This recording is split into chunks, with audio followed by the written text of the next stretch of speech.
and we value your family like our own. With all-inclusive rates and an experienced care team, you'll feel right at home. Call today to schedule a tour. Let's talk a little bit about finding a local attorney with you this morning, because Jay Kennamer is here with the McMahan Law Firm, and he could easily be on the show today talking about maybe some cases that he's had, some suits that he's won recently, and we can talk about that. But really, you today, Jay, want to talk about the people watching, because when you need an attorney, you don't always know yourself what the legal protocol is, but one of those is that if you've had an accident, people have to wait, is it 30 days before they can contact you? There's a 30-day no contact law. If you receive an unsolicited telephone call soon after a wreck, first of all, you need to assume that whoever called you got your information illegally or in violation of the Driver's Privacy Protection Act. That is something that firms know that they should not do. Mm-hmm. I thought I drove that out there were 4 main offenders in this area about 12 years ago, and I filed a federal suit, included the city, to allow them the opportunity to deny those people access to police reports the day after a wreck. And that's how they were doing it back then. Mm-hmm. Recently, a out-of-state Alabama billboarder has figured out another way to do it. Now, I'm investigating it. I do this because, number one, the bar doesn't have a law enforcement arm, and the Attorney General's office, their resources are very limited. So just like when the solicitors came in for the Woodmore bus crash victims, mm-hmm. I started collecting evidence of people that were the wrongdoers that were coming in trying to prey on them. If someone calls you after a wreck, and it's within 30 days, you assume that they got it illegally. So let's explain to people why that's even there to begin with. Is it because you have to give yourself enough time after an accident to compose yourself, kind of get back on your feet, really assess the situation, and be as strong as you can be to then make a decision? Is that the idea? Sure.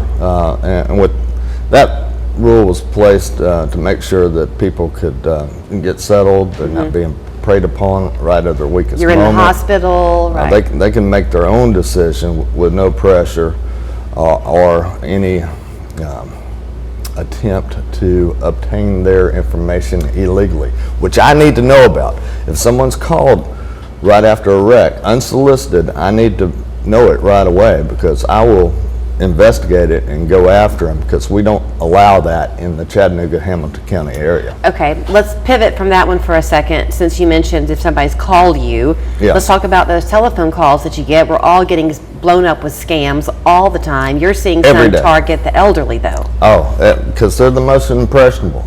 And I'm sorry, but that's just the way it is. Mm-hmm. You would like to think in their later years that they could relax and not be constantly bombarded or threat of losing everything they have by being scared into going and buying gift cards, for example. If someone's, what is that one? What's going on with that one? You know, they want the numbers off the back of the cards, and they'll make up many different stories. And one of the stories I've heard that even a friend of mine was fooled by this one. You missed jury duty. We have you on civil arrest right now. You have to go get $2,500 worth of cards. What? And give the numbers to them.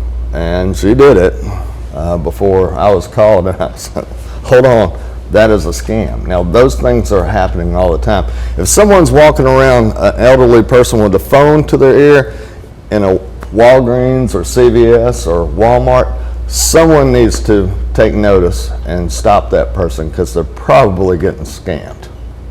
Okay, so most people in my circle, we just don't answer the phone if we don't know the number.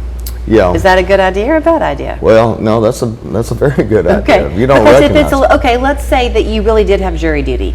First of all, let's pretend that you get a jury summons, you get a notice, and then you have to go down to the courthouse and all the stuff. But no one would call you asking for gift card numbers. No, but if they did call you, they'd leave a message, would they not? Most of them don't. Or it comes up as... If it was a legitimate call, they would leave a message. If it's a legitimate call. But for instance, the IRS will not call you. and ask for payment over the phone for delinquent tax debt. That one's going around? That's a scam, and that, I had, unfortunately, I know of a gentleman that, fell for it? lost hundreds of thousands of dollars for that. And the civil jury scam is going around.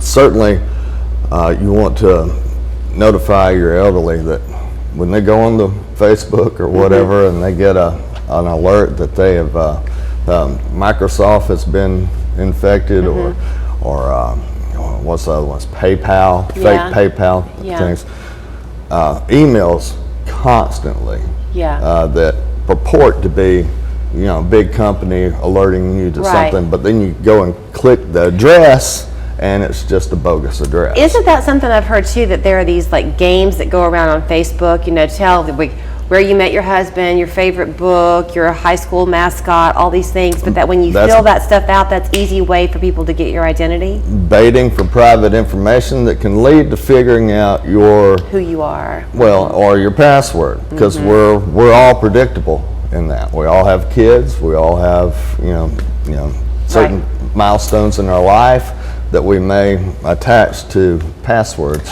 Okay, so I have a minute left, and I know you've got cases to go deal with at the law firm. Going to one in Dalton today. If somebody has watched you though, and they've gotten a phone call, and it's been within that 30-day window, just call your office. Is that what you call the office? Preserve any voicemails, any telephone numbers. Ask them how they got your number. We need to know how they're breaching the system, because on the internet, the buy crash where you get police reports, they should not be able to breach that. They should not be getting your information from the hospitals. That's protected by HIPAA. And they should not be getting them from the record drivers or the investigating officers. We're going to find out how they're doing it. Then let me show people how they can get in touch with you. It's Jay and Brent at the McMahan Law Firm, McMahanLawFirm.com. Their phone number, 265-1100. Thanks.